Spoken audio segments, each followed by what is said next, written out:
Good afternoon, ladies and gentlemen, and welcome to our webinar, Your Rights After Brexit. My name is Simon Lawson and I'm the Chief Executive at Citizens Advice Richmond. We offer a range of services that are funded by Richmond Council to help EU citizens deal with Brexit. We have webinars, presentations, talks and one-to-one advice. If you need any further advice, we are here to help. Contact details are on our website, which is behind each of the presenters, along with our telephone number. I'm now going to hand over to our expert advisor to begin the presentation. Good afternoon, ladies and gentlemen. My name is Mike Harron and I'm the EU caseworker at Citizens Advice Richmond. And my job is to advise EU citizens on how to make settled status applications, how to apply for British nationality if they wish, and generally rights in the UK after Brexit. This webinar is part of a series. We've also had a webinar on applying for settled status, on applying for British citizenship for both adults and children, and this is the third one entitled Your Rights in the UK. I'm going to do a brief recap on some of the main issues arising if you wish to apply for British nationality, both for adults and children. I'm also going to look at a brief overview of some of the issues arising from settled status, although we appreciate that most of you will already have applied for settled status. And then we're going to spend most of the time looking at your rights generally in the UK following Brexit. First of all, I'm going to look at the question of registration of children of EU nationals as British citizens. So just a brief recap. If a child of an EU citizen is born in the United Kingdom, they won't, by that means alone, by being born in the UK, be a British citizen, except in very rare cases. However, if one or both of the parents become either British citizens or get settled status, then the child can be registered as a British citizen. So this is similar to the process of naturalisation for adults, but it's much more straightforward and there are many less requirements. Basically, it's automatic.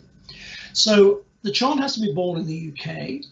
The child has to still be under 18, and as I said, one or both, not necessarily both, one or both parents become British, obtain settled status, that's full settled status, not pre-settled status. There are two other categories as well, which are less common. One of the parents obtains indefinite leave to remain, or one of the parents obtains a permanent right of residence document. Those are going to be quite rare. Now, the reason for mentioning this again is, as we said last time, there is a court case about the fee payable on registration. At the moment, the fee is £1,012, a lot of money, and that is much more than the cost to the government of processing the application. So there is a court challenge. The court hearing was on the 6th of October. We don't yet have a court decision. We expect that probably the end of December or early January. So if you want to hear more about this, at the end of the presentation, we'll show you how you can sign up for email updates. That's email news from us on matters affecting EU citizens. This will be one of the matters we will email you as soon as we have a decision on. The next matter I'm going to look at is the question of issues about naturalising for adults. Now, again, just a quick recap on the advantages of British citizenship and what you need to look out for. You must check before you apply for British citizenship whether you can actually do so without risking your own nationality. This is a question sometimes called dual nationality. So you will need to check with your embassy, are you allowed to be a dual national? Some EU countries allow dual nationality, others do not. This is not something we can advise on, because it is a question of French, of Portuguese, of Estonian law. It's a question for your home state. So please check on that before proceeding with an application for British nationality. There are basically 4 advantages in applying for British citizenship. First of all, there's the right to vote in national elections. That's a vote for our parliament. The question of rights to vote in local elections is complicated. EU citizens already have a right to vote in local elections in Scotland and in Wales. In England, the position is complicated. The British government is making arrangements with each individual EU country, and listed on screen are the 6 countries with which the UK has made an arrangement. So, for example, if you're a Portuguese national, you can vote in local elections here in England, and British citizens in Portugal can vote in local elections in Portugal.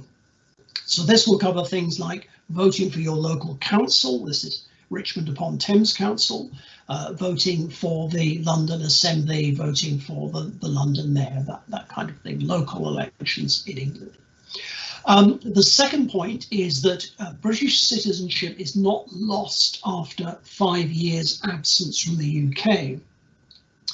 That is different from settled status. Settled status, it gives many of the rights of British citizenship, but it can be lost, will be lost by 5 years complete absence from the UK without returning in that time. Thirdly, if you or your children want to join the British Armed Forces, then they will normally need to be British citizens. There are certain exceptions for Commonwealth countries, that's old British colonies, but they don't apply to EU countries. And then finally, for most jobs in the British civil service, British citizenship is required. So that's really the points you want to bear in mind. You may not be concerned about these. Clearly, you do not have to apply for British citizenship. Settled status gives you long-term residence in the United Kingdom. Now, as we mentioned at the last webinar, recently there has been a lot of concern about the question of health insurance and naturalisation. This is a complicated subject, but I'll briefly try to summarise it. Initially, when the settled status scheme was set up, the information on the government website said that EU citizens could apply for British nationality 1 year after they had obtained settled status. There is an exception. If you're married to a British citizen, there is no 1 year waiting period. But for most EU citizens, you have to wait for 1 year after applying and obtaining settled status before applying for British nationality. Now, earlier this year, further information on the government websites made clear that the British civil servants interpreted the law on nationality to mean that the EU citizen had to be technically lawfully here in the 5 years before the application. Now, you may say, well, I've got my settled status. That means I was living in the UK for 5 years. Surely that's enough. Well, that's what most people thought. However, there's a rather technical distinction between living in the UK without any practical problems and technically what's called exercising treaty rights. So technically having a right to be here as an EU citizen. And the issue is that if somebody is self-supporting, so they're keeping themselves, they're not working, they're living on their savings, or if they're a student, then under European law, they were supposed to have what's called comprehensive sickness insurance. So it's a sickness insurance covering basically all health risks. So the issue then was, is this going to cause a problem for people applying for naturalisation? So the first thing to say is there is some government guidance on this, but it's not very clear. It says that a discretion can be exercised. Now, we think a very short period without insurance when it is required will not be a problem. That's really common sense, but it doesn't go beyond that. And it's perfectly possible for this requirement to be forgotten about, to be waived, but at the moment there is no move to do that. So this this worry, if you like, is only going to be relevant for people who are not relying on periods when they're working. So they're not taking into account periods of working, self-employment. When you're working, when you're self-employed, when you lose a job and you're looking for work, there's no requirement to have any private health insurance. So if your period you're relying on for your naturalisation is a period of working, a period of self-employment, a period of looking for work, one or two other things, maternity leave, not a problem. A bit more detail, and this is complicated, so please don't worry if it sounds too much to take in. We can always ask questions later, and of course you can send your private questions to us. We'll give you the details at the end of the webinar. So normally a person who applies for naturalisation, it's an adult applying for British citizenship, has to show they're lawfully resident for 5 years in the UK. It's shorter if you're married to a British citizen, it's actually 3 years, but for most people it's going to be 5 years. Now, you don't have anything to worry about if you have indefinite leave to remain, that is lawful residence, so there's no health insurance required from the time of having indefinite leave to remain. That's quite rare, but some EU citizens have this. It was only granted up to 2006. For any period you have settled status or pre-settled status, that will be quite short, but again, there's no requirement of any health insurance. Some of you will have something called a permanent right of residence document. If you do, you'll see the word permanent. Again, once you have that, there is no requirement of health insurance. Most importantly, if somebody has 5 continuous years working, or including self-employment, or registered, that means applied at the job centre and is looking for work, again, there is no requirement of health insurance, and any family members of people in those categories, again, there's no requirement of health insurance. So it's actually going to be quite rare, but it is causing a lot of worry, and I actually had in the last 2 days 2 separate inquiries about this. These were 2 EU citizens who wanted to apply for British nationality, were worried about this. In one case, it needed some research, but the EU citizen had no problem, they were exempt. The other one is slightly more complicated, but again, I'm happy that if we take the various things he was doing in the UK, he will come under one of these exceptions. So I think the main thing is to say is don't worry too much about this. It's going to apply to quite few people. The government have said they will exercise a discretion, not clear exactly what that means. And you know, if we think there is a risk, you can actually always just wait. That might mean waiting a couple of years, but this rule will only apply for periods before settled status. So as time goes on, it will become less important. So any questions about this? Usually questions about this are quite complicated, so it will be easier if we take them after the meeting, because I will need to ask you some further information. So that's really the issues with registration. The big issue is the court case. With naturalisation, the big issue is this worry about the need for private health insurance. But as I say, it won't apply to most people. We can always advise you on this. So I'm then going to look at some issues about settled status. Again, most of you will now have applied or be applying. So let's just look about what settled status, the requirements briefly, and what it means. So as you probably know, EU citizens, most EU citizens will have to apply for settled status. That's permanent residence in the UK. The exceptions are if you've already become a British citizen. Obviously, there's no need to apply. Irish citizens, citizens of the Irish Republic, are not required to apply, and anybody who has something called indefinite leave to remain does not have to apply. Now, this last category sometimes causes confusion. The British government stopped giving indefinite leave to remain. It was replaced by something else in 2006. So if you arrived after 2006, you will not have indefinite leave to remain. You had to apply for it. So again, if you didn't fill in any forms, you won't have it. And you should have a card if it's very old, if it's in the early 1990s or the 1980s, it could be a stamp in your passport. You do not have to apply for settled status if you have indefinite leave to remain, but there are advantages.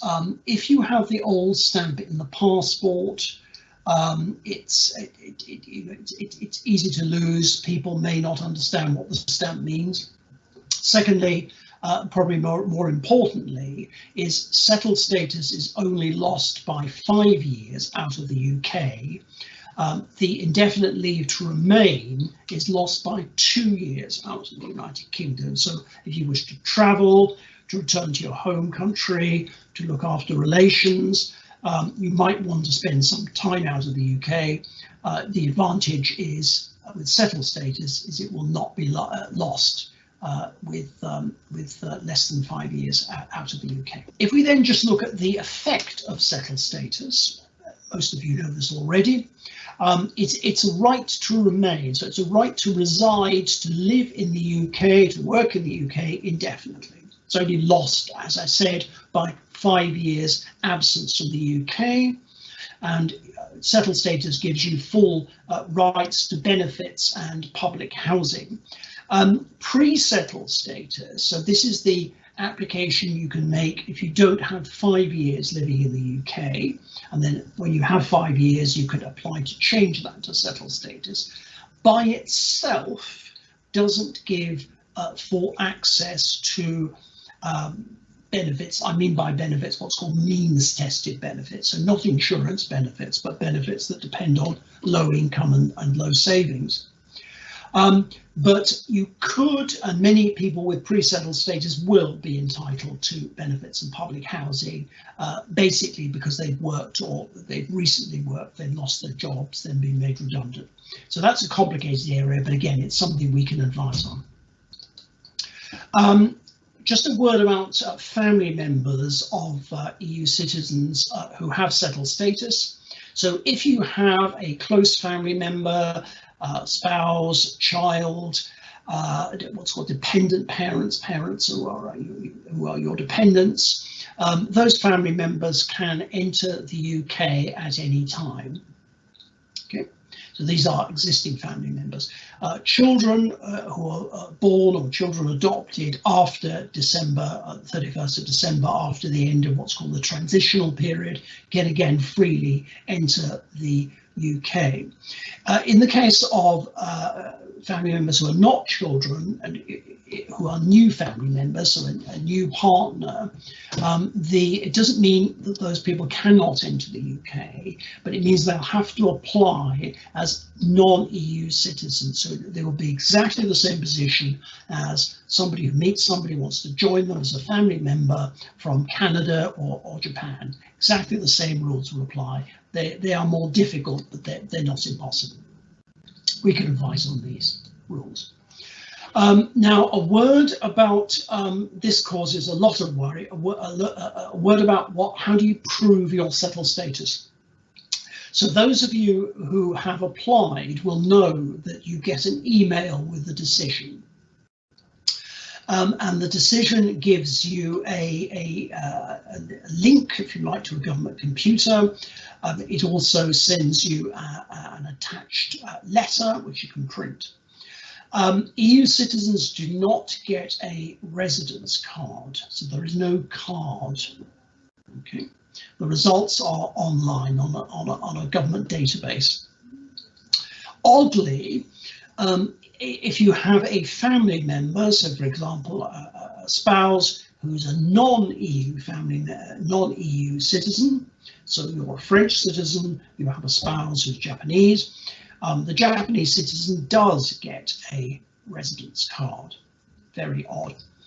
Now, recently, in the last few weeks, unfortunately, our Parliament voted not to give EU citizens a right to a residence card. There was a proposal that EU citizens could request a residence card, and there could be a fee, but it would be probably the same as a UK passport, about £80. Unfortunately, this was lost in the UK Parliament, and it's very unlikely in the foreseeable future, if the government will change its mind.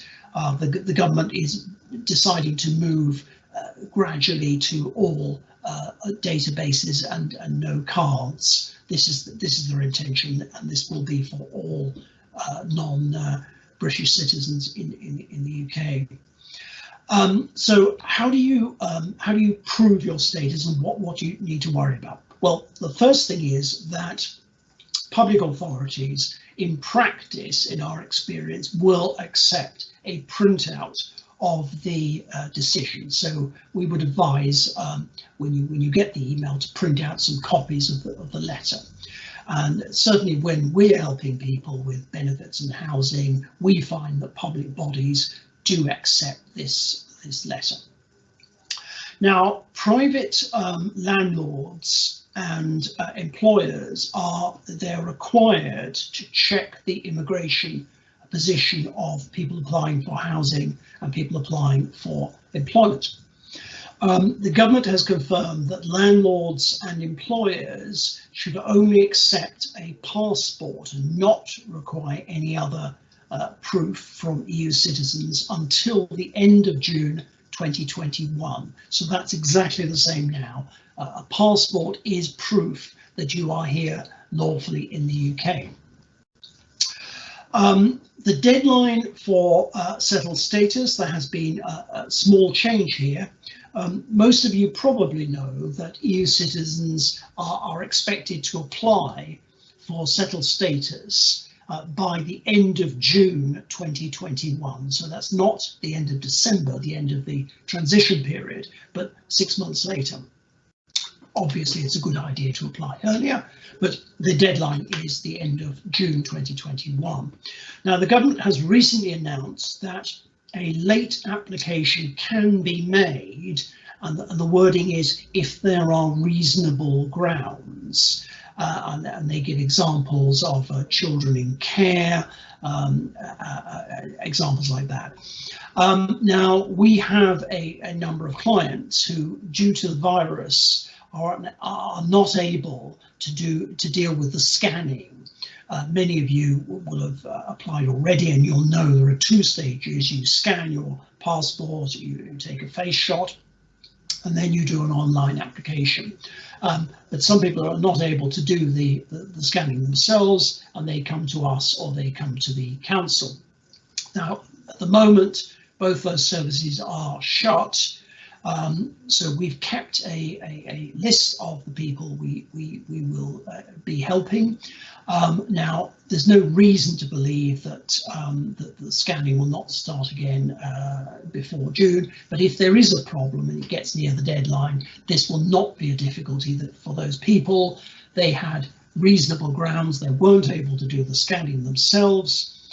They had a good reason. They will not have a difficulty with a late application. But we're not suggesting that any of you who have not applied, we would suggest you try your best to apply before the end of June, simply because private landlords and particularly small employers may not understand that the deadline has been extended. So I'm now going to look at the various questions about the rights of EU citizens in the UK after Brexit. So not the question of settled status or nationality, but just a mix of things that affect you. Now, the first thing to say is that the EHIC card, this is the European health card for visitors, that is still in force until the end of December. In practice, most people, of course, will not be travelling in that time, but it does remain in force. Now, after that date, EU nationals in the UK can still use and obtain still use their existing card and can obtain a new EHIC card. So that will be useful for travelling to other EU countries. You may be able to use your own health service, but if not, use the EHIC card, and you can use the EHIC card for travelling to an EU country that is not your own. Now, that does not apply at the moment to British citizens, so you might need to think about that if you're thinking about applying for British nationality. There are negotiations, but at the moment there is no agreement on extending the EHIC card. What that means is that at the moment, a British citizen who wishes to travel to Spain next year on holiday would have to take out private insurance policy or arrange for the return home or pay for treatment in Spain. Whereas the EU citizen living in the UK, travelling again, let's assume they're a German citizen to Spain on holiday, could use their EHIC card to use Spanish medical services. EU citizens at the moment pay the same fees as UK students. That's not the higher rate paid by non-EU students.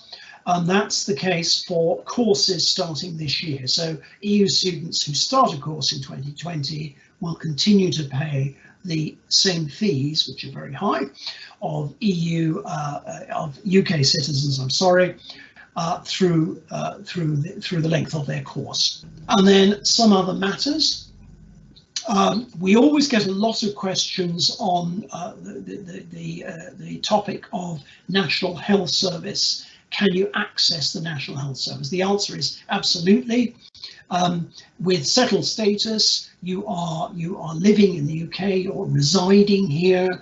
The test for access to the National Health Service is, do you ordinarily live in the UK? You do ordinarily live in the UK. There is no question you have access to the UK in the same way as British citizens. We also get a large number of questions on pensions. This is a complicated subject, but I can say very simply there is nothing to worry about with pensions. So if you look first at private pensions, a private pension is just a contract. So you're paying money, and in return you get your contributions back, and you get all the income from the investment.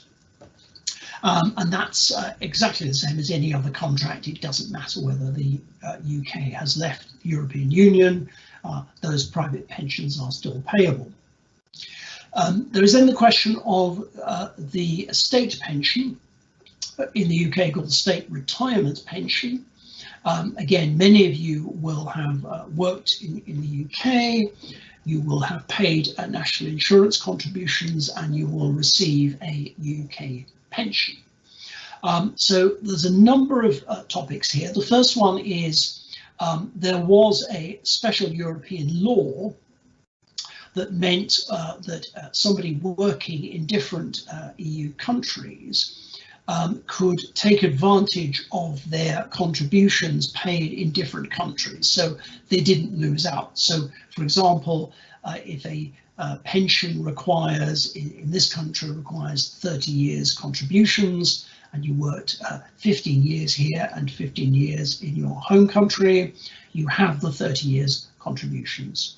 So the agreement was that EU countries would take into account contributions paid in the various EU countries. That has not changed. That agreement has been renewed. That's already renewed. It's not being negotiated. So there is no change. Your pensions will take into account your various contributions in different EU countries. You won't lose out by moving, and you won't lose out as a result of Brexit.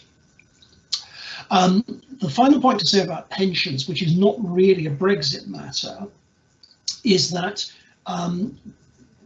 the state retirement pension in the UK is slightly peculiar, and that's because you can take the pension abroad, so you can receive the state retirement pension while living in another country, but the pension is only what's called uprated. It's only increased if you live in certain countries. And the list of countries is really not very rational, but the existing agreement between the EU countries continues, so that, for example, if you have a UK state retirement pension and you go to return to your home state or to live in another EU country, then the UK pension will be increased in exactly the same way as it would be if you remained in the UK. So moving to another EU state does not affect your state retirement pension. And I've then got some information sources for you. Firstly, if you want to obtain advice from us, probably the easiest way is to email us. So the address is there on the screen, and these slides and the recording will be on the website probably within a week. You can also telephone, although email is probably better, because of course you can give us more information, and the more information we have, the better. If you wish to telephone, there is the number. The lines are open Monday to Friday from 10 to 4, and there is a voicemail service outside those hours. The third information source is we have Brexit updates, so you can sign here and you can receive updates from us on news relating to Brexit. So, for example, the court case on children registering to be British citizens, things like that. Any news developments that affect you, we will usually send out a mailing about once a month. And then we have some information sources from the government. You can also receive email updates from the government. Apparently now 4 million applications for settled status have been made, so vast majority of EU citizens have applied. There's also a very good government website which sets out the requirements for naturalising. That's an adult becoming a British citizen. So it's worth having a look at that if that's what you're considering doing, but please remember to check with your embassy whether you can be a dual national, whether you can have 2 nationalities or more. And then there's also a government website on the requirements for a child registering as a British citizen, but remember the question of the court case, and maybe it's worth waiting. So that's the end of our webinar presentation, and we're now going to have a session of questions and answers. Thank you. Hi, my name is Bradley Johnson. I'll be running the Q&A session with Mike. So I am copying over details that are coming through from the Q&A onto some screen slides, which we will then read out for everybody. So Mike, our first question is, I have settled status and I own a limited company. I have read that as an EU national with settled status, I would need to employ a British national to keep owning the company or being its director. Yes, I'm afraid I really don't know where the questioner is getting this information from. So the questioner has settled status. The questioner owns, so it could be a shareholder, but is a director of a limited company. There is certainly no requirement of an EU national or indeed anybody else to employ British nationals to remain being a director. The questioner might be thinking about the new work immigration rules that come in from January. I'm not going to talk about these today because they mostly affect non-EU citizens. So from January, there are new immigration rules allowing people who are non-British citizens to enter the UK to work. They're sometimes called Tier 2. Now, under the existing rules, it is right that there was a requirement to advertise jobs first in the UK, and if there was a shortage of people applying for those jobs, only then to advertise overseas. That's correct. I think that's what the question was talking about, but that is no longer the case. It doesn't mean that employers can freely admit overseas employees. There are still requirements, and in particular, an employer has to be registered with the government. So not every employer can employ foreign workers to enter the UK. There are also rules on the level of earnings. So I really am not going to talk about that because they don't really affect directly EU nationals, but it's certainly not the case that to remain a director of a UK company that you have to employ British nationals or any number of British nationals. That's not the case. Okay, our next question is, I am married to a British person. No, I am married, sorry, but my EU partner lives in a different EU country. Part one is, do they have to come to the UK before Brexit actually happens? And part two, do they have to be in the UK before applying for British citizenship? Yes, okay, thank you. So first of all, I'm assuming that the questioner has settled status. Sorry, the questioner is a British citizen, sorry. Right, okay, this then becomes rather complex. Let's take the reason it becomes complex is, sorry, do we know whether the questioner is a dual national, whether the questioner is an EU/British national? I don't, sorry. Okay, right, I would try to answer the question, but also not to confuse people. So we will assume that the questioner is a British citizen and not a citizen of an EU country and a British citizen.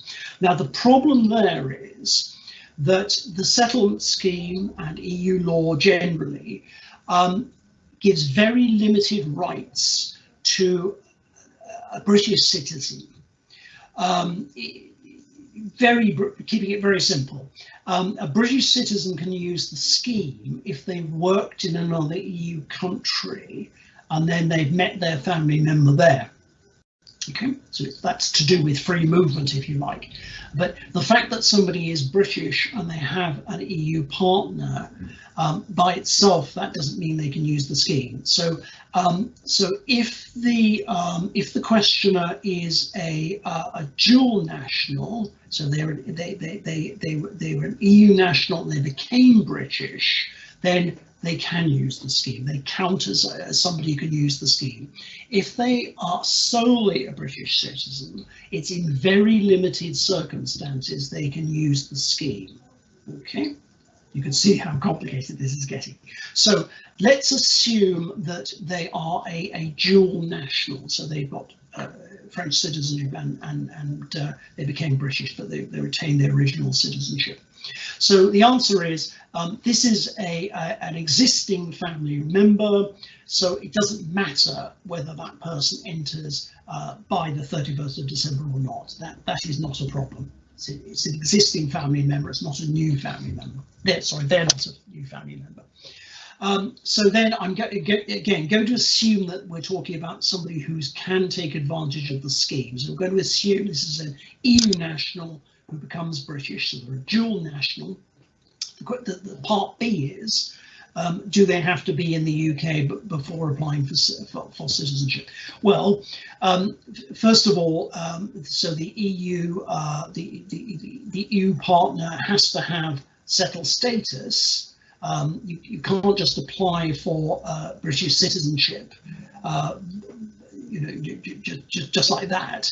So you have to obtain settled status. As the question is a British citizen, there is another route. It's called our friend indefinitely to remain, but I'm going to make this simple.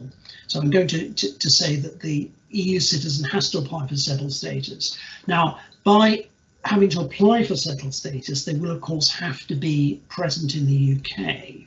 Okay, so a family member can enter if the person here is an EU citizen. They can obtain settled status, but they have to be present most of the time for 5 years, and then they can apply for citizenship. Now, if you're asking, do you physically need to be in the UK when making the application, then the answer is no. But I really would ask you to get advice, and the reason for that is nationality applications do have rules about the really quite strict rules about the length of and the number of absences. So this is actually quite a complicated question, but if we just keep it simple and say we have an EU citizen and they have a partner who's at the moment in another EU country, the answer is they do not have to return by the 31st of December. Yes, okay, this is a quite straightforward question. So this is an EU national who's married to a British national for 10 years. They've lived abroad. The EU national now has something called pre-settled status, so that's temporary residence, if you like.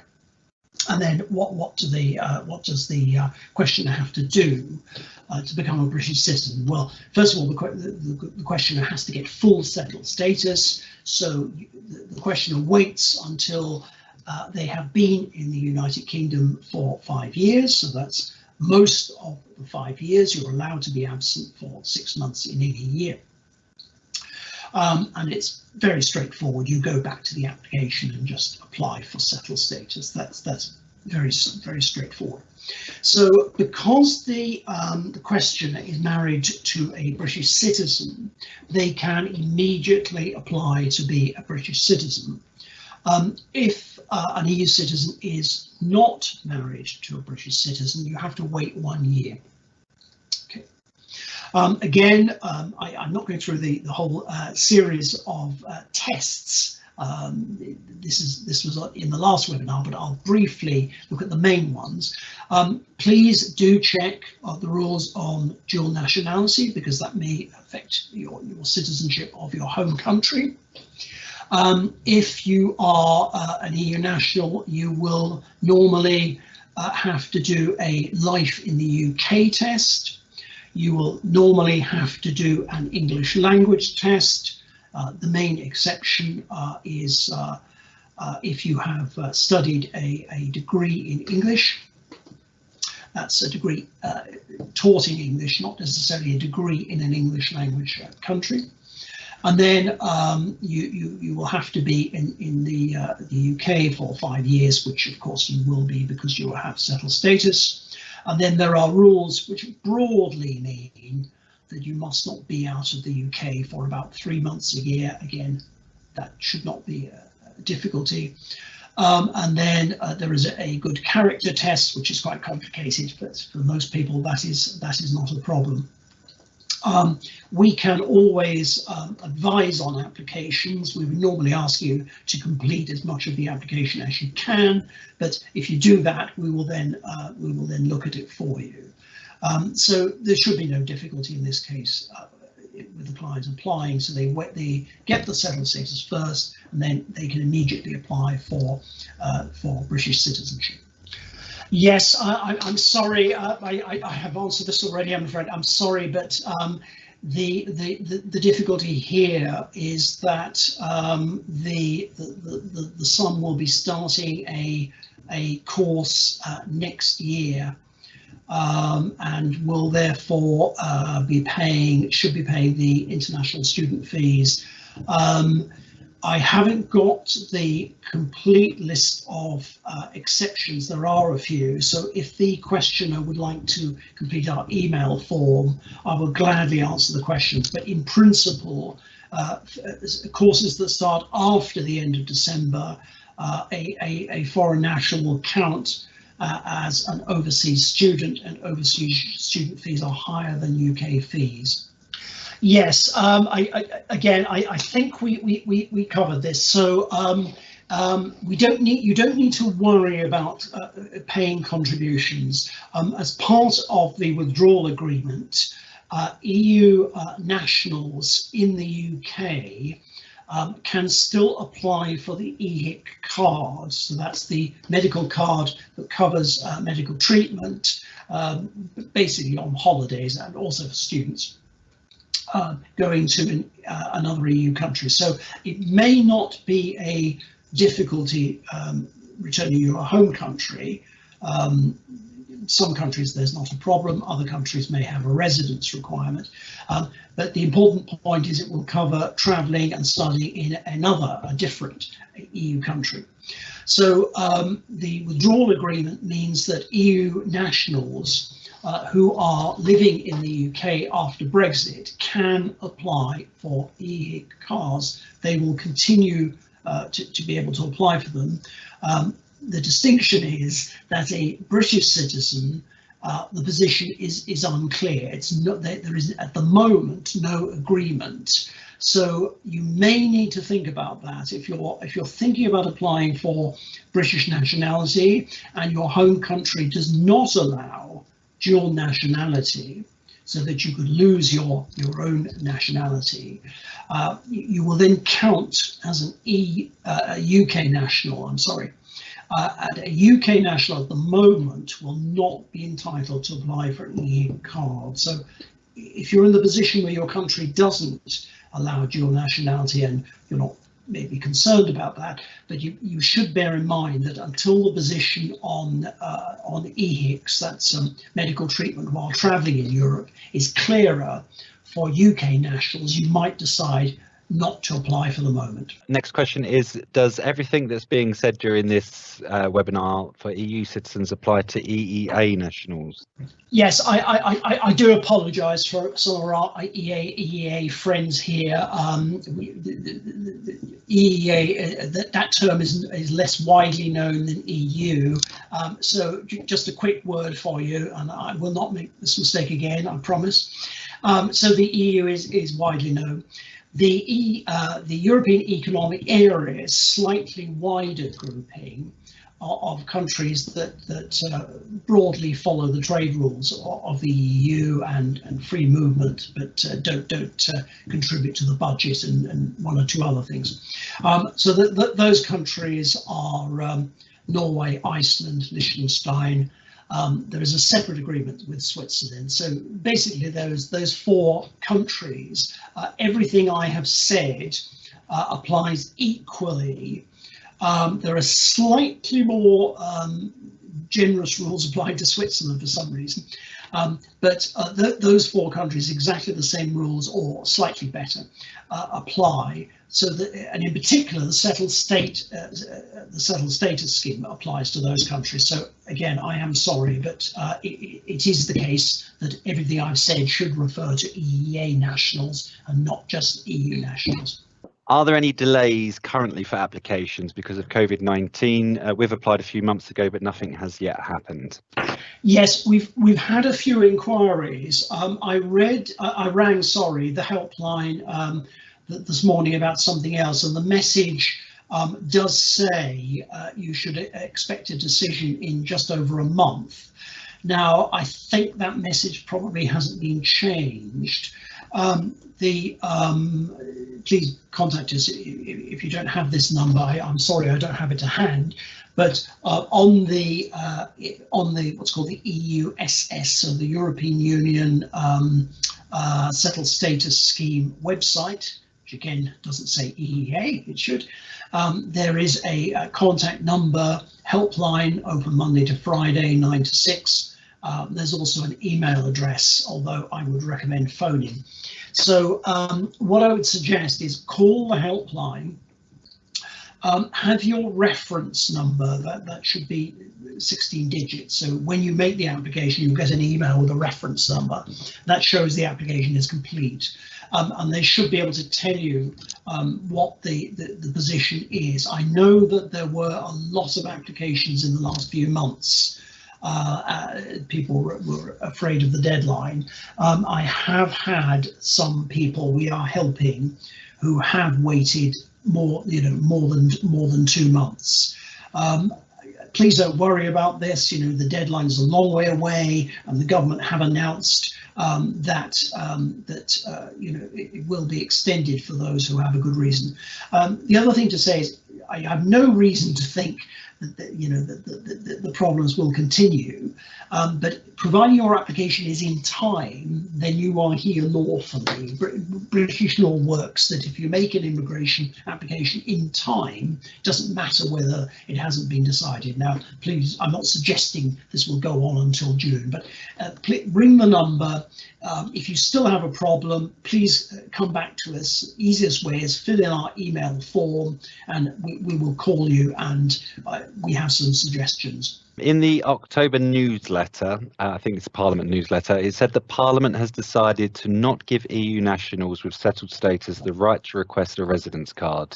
Do I need the card to start the naturalisation or application process? It's a good question. Yes, I mean the ridiculous thing here is that the government departments are the people who don't actually need the cards. It's not really the government that is the problem. The worry is it's private organisations. So to answer the question, no, absolutely not. I mean, the government will themselves have a record. The question is, have you got settled status? The online form keeps changing. I think it might ask for the reference number, but the government will itself check its own records, so you do not need to send in the email proving you have settled status. So that is not a difficulty at all. So you just tick a box. Have you got settled status, and that's enough. They will check. They will check their own records. I am an EU national, currently in my last year of BSc here. I'm funding through Student Finance England. Will the funding continue until the end of my degree next summer? Yes, that's an easy one again. So all the existing arrangements for EU students. So where the course started before December 2020. Those courses of course start in the summer.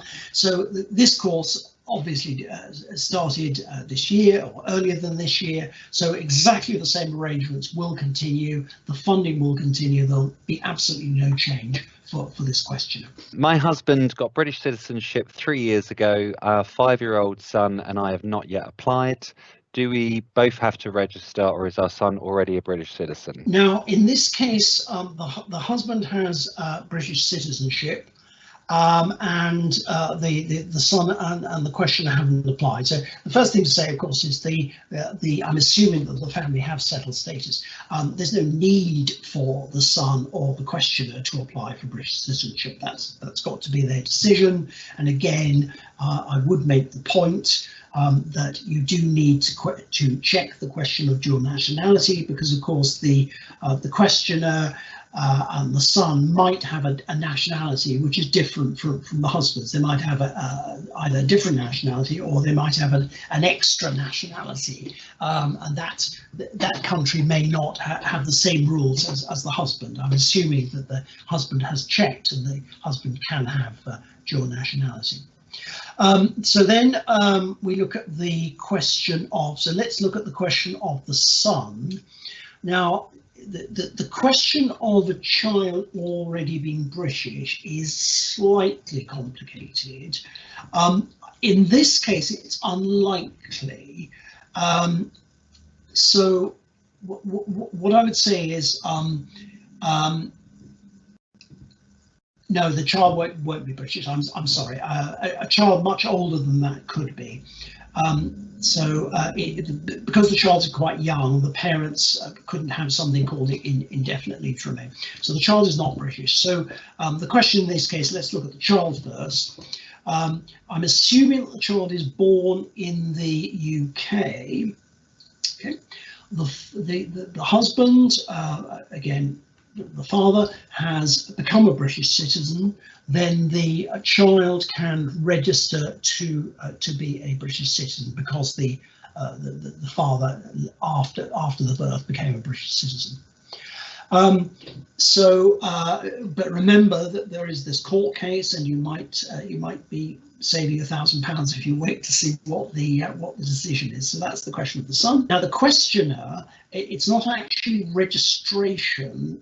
The questioner will be applying to something called naturalisation, and that's not just a question of words. The rules for naturalisation are much more complicated. Some people would say more difficult. They probably are more difficult than the rules for registration. Okay, so there are two separate things. So what the son will not be British. The son could register to be British. The questioner could apply for what's called naturalisation. Details are on our website, but please do check with your embassy for both of you to see whether you can have dual nationality. Yes, the questioner does not need to worry.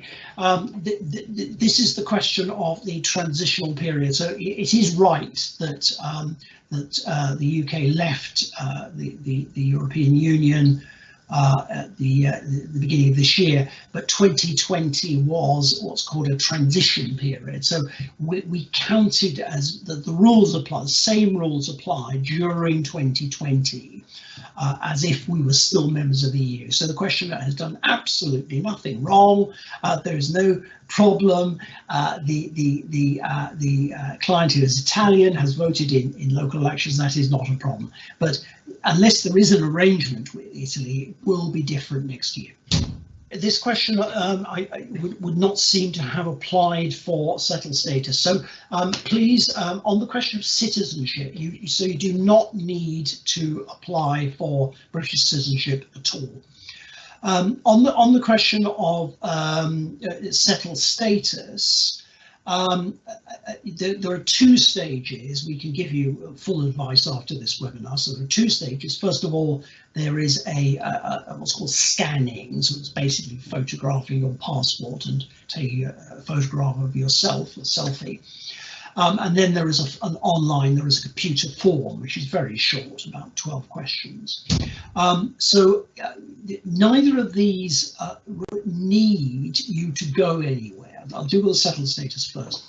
This process can be automatic. Now, the reason lockdown may be a problem is not everyone is able to deal with, particularly the first part, the scanning part. It needs a type of phone. You need to be able to deal with apps. So if you have teenage children, you will not have a problem. So some people, we have some clients who are not able to use computers at all, and they come to us for help. And the problem is that we are closed. There's also a Richmond Council service who can help with the scanning, and they are closed. At the moment we don't have a date when we're going to reopen, so it's only for the people who cannot deal with the application themselves. Okay. Citizenship is slightly different, because there are two tests. You've got to do a life in the UK test and an English language test. Now, apart from the lockdown periods, so until during the course of the summer, these services were open, and we are hoping that this second lockdown finishes in early December. So again, this should not be a problem for very long.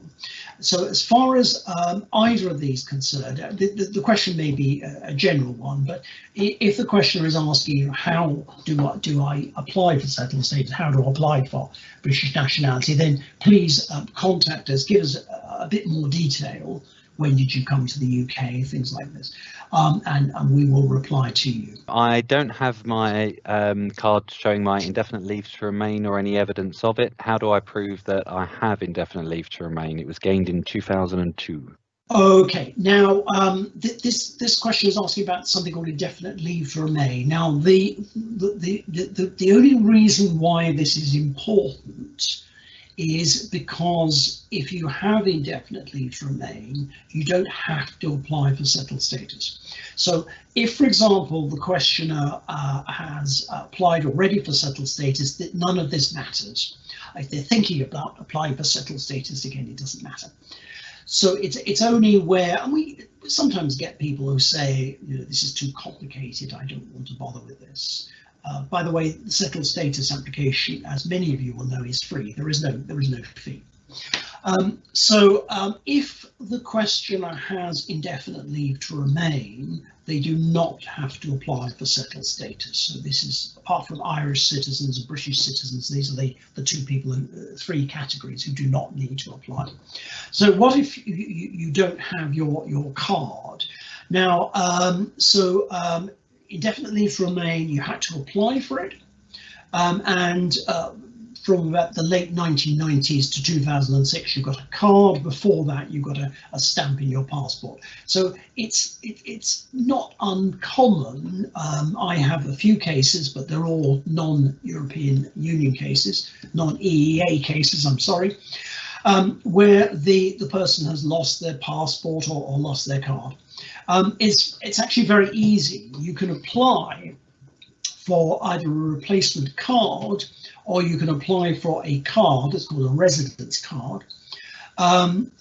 You can apply for a card if you previously didn't have one, because the stamp was in the passport. So this is quite straightforward, and while we were waiting to start, I've checked the fee is £56, so it's not a huge amount.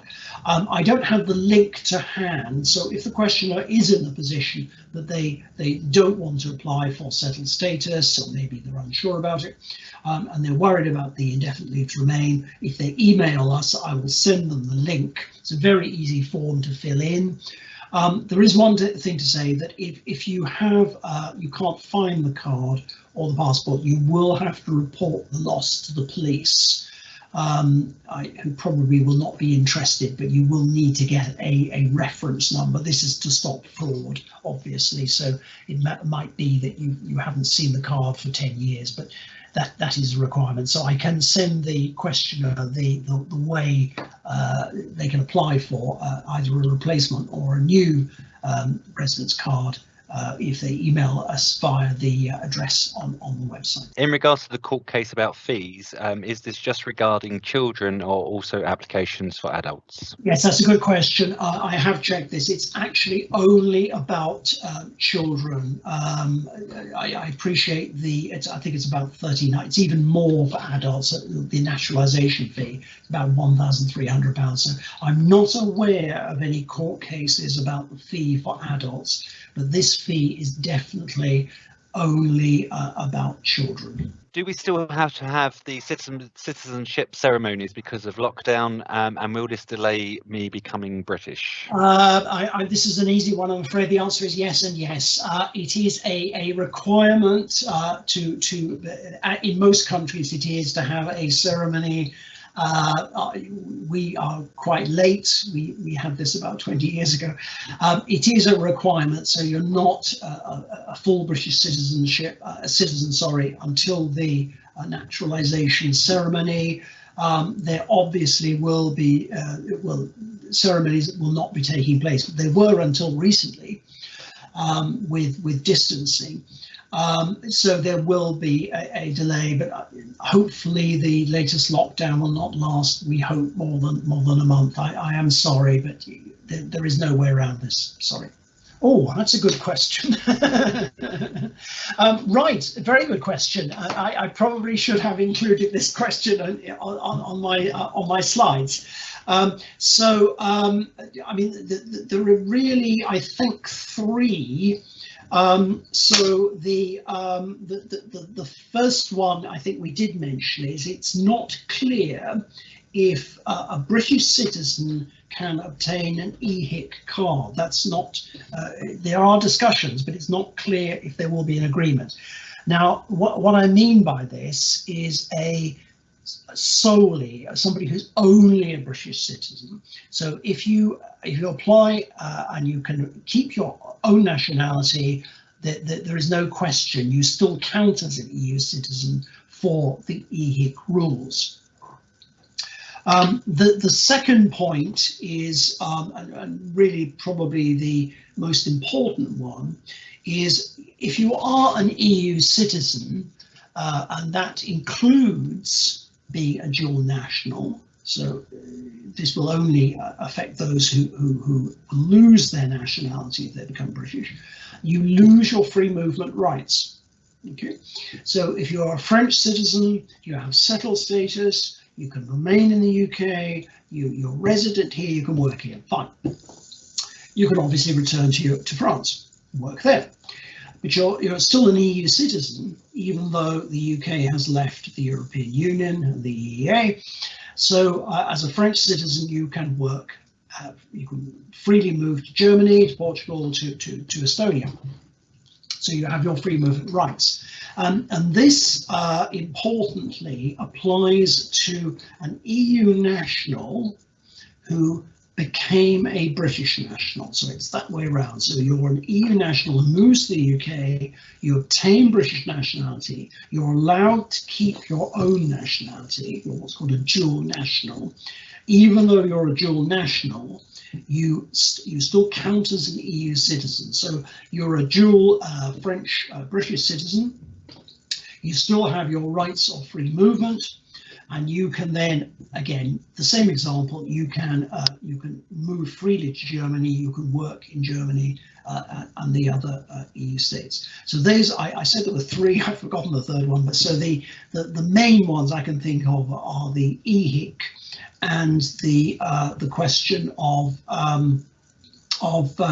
free movement. Those are the two. If I think of the third one, I'll send it in my email updates. This is our last question, Mike. Oh. Yeah. So I came to the UK in July 2017. It's a family, and we have pre-settled status. What's the earliest that we can apply for citizenship? Okay, so let's assume the whole family came together. Let's make it easy. The client has pre-settled status. The questioner, sorry, has pre-settled status. So they came in July 2017. So they're 5 years in the UK. Remember, they must spend most of each of the 5 years in the UK. 5 years will be July 2022. So even though that's after the date for applying for settled status, doesn't matter, they've applied for pre-settled status. So in July 2022, so it's not 5 years after they got the pre-settled status, it's 5 years after arriving in the UK. So in July 2022, the questioner and their family can apply for settled status. So they've got full residence. I'm assuming by the question that neither of them are British, so they then have to wait 1 year. So the answer is the questioner can apply for, and their family can apply for citizenship in July 2023. Okay. In practice, it might be a bit longer than that because you have to do the two tests. You know, hopefully we'll then be over the virus and everything will be back to normal and we won't have the delays. So that's going to be the earliest date. I should say that with most countries, nationality law doesn't usually change very much. Our basic nationality law is 1981. It hasn't changed for nearly 40 years. So it's very, very unlikely that the rules will change at all in those few years, in the time up to when the questioner can apply. But if you have any more questions that you want answered, and in particular if you have questions with particular details that you want to go into, please feel free to contact us. On our website there is an email form. If you complete that, our emails are checked every day and we should be able to get back to you in 3 to 5 working days. So thank you very much for those who attended the webinar this afternoon, and I hope that you found it interesting. Thank you very much also to those who asked questions.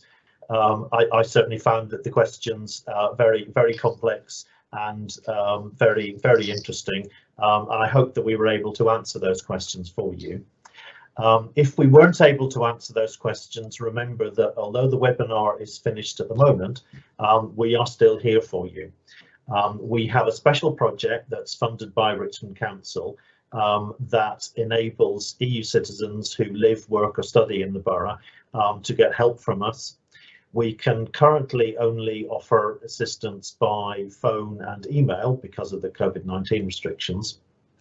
However, details how to contact us are on our website. You've seen that behind the presenters today. It's citizensadvicerichmond.org.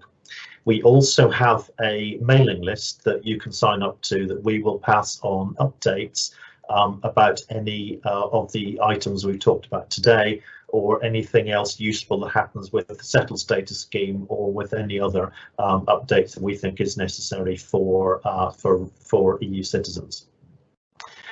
So we send out those newsletters whenever, and we currently have just over 200 people on that on that mailing list. So please sign up to that if you're interested, and you will receive further updates from us. So I'd just like to finish up by thanking my colleague Mike Haran for his expert presentation and also skillful handling of all the questions that you asked. As I said, they seem to be very complex questions, and Mike handled those with his customary skill and tact.